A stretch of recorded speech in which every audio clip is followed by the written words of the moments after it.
Cerita horor kali ini dikisahkan oleh seorang pemuda bernama Mas Agus, yang kala itu tinggal di Desa Ponjong, Gunung Kidul. Kejadian ini terjadi di tahun 2012, di mana ia dimintai bantuan oleh temannya bernama Mas Adit untuk mengantar tetangganya menjenguk salah satu keluarga yang sedang sakit di daerah Magetan. Saat itu penumpang berisi 7 orang, dengan 5 orang penumpang di belakang, sedang Mas Agus dan Mas Adit di depan.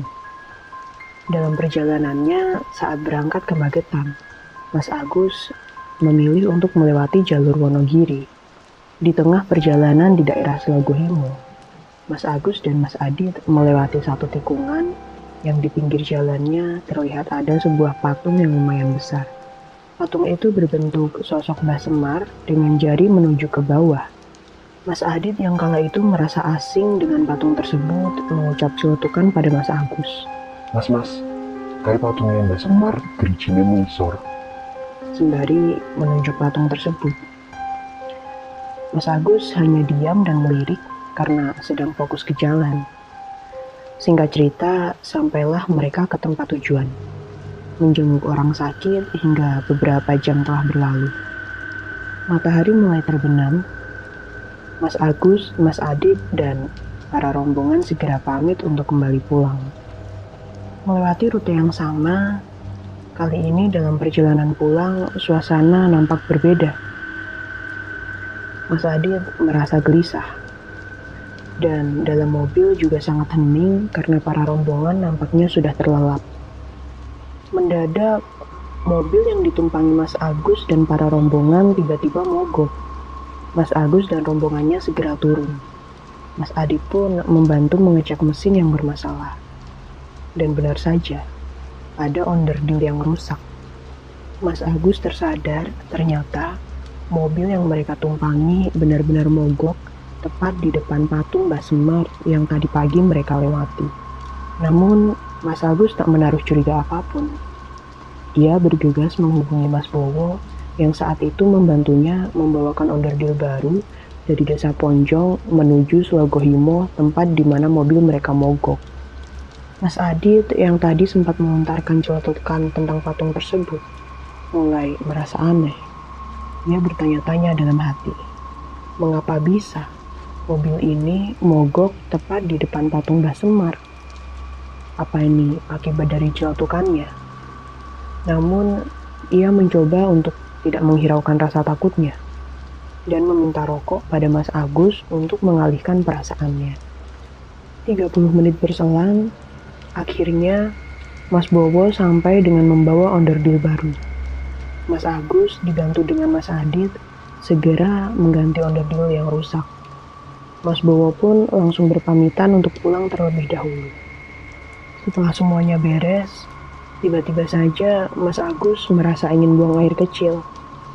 Ia pun bertanya pada salah seorang penjaga warung yang letaknya tidak jauh dari patung tersebut. Pak, jadi tanglet wonten toilet cerak mriki mboten nggih? Ternyata si penjaga warung menunjukkan arah toilet umum di belakang patung tersebut. Oh niku Mas, jenengan ngurus mawon cerak patung ngiri. Yang kuwi wonten toilet umum. Tanpa pikir panjang, Mas Agus langsung bergegas menuju ke toilet tersebut. Nggih pun Mas, suwun.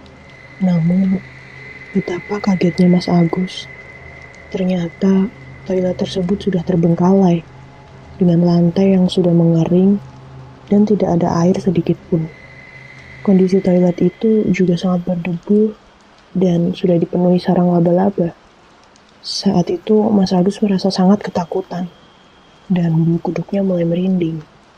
Namun, karena sudah tak tahan lagi, Mas Agus pun nekat untuk tetap buang air kecil di sana. Setelah selesai, mereka melanjutkan perjalanan pulang. Saat itu mobil terasa 2 kali lebih berat. Mas Agus mulai cemas.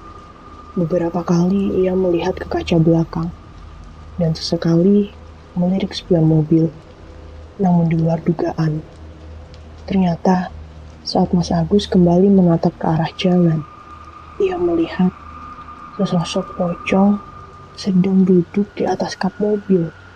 Mas Agus pun kaget dan sedikit oleng sehingga membangunkan penumpang yang duduk di belakang dan juga Mas Adit. Saat mereka terbangun, mereka juga melihat sosoknya. Sosok pocong yang benar-benar jelas duduk di atas kap mobil dalam waktu yang lumayan lama. Mas Adit dan para rombongan hanya bisa terpaku, tidak bisa berteriak, merasa kaku dan benar-benar ketakutan.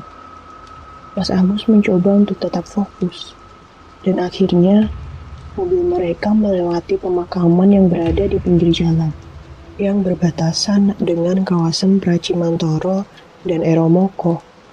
Sosok pocong itu kemudian menghilang begitu saja saat melewati pemakaman tersebut, seolah menumpang untuk diantarkan pulang ke tempatnya.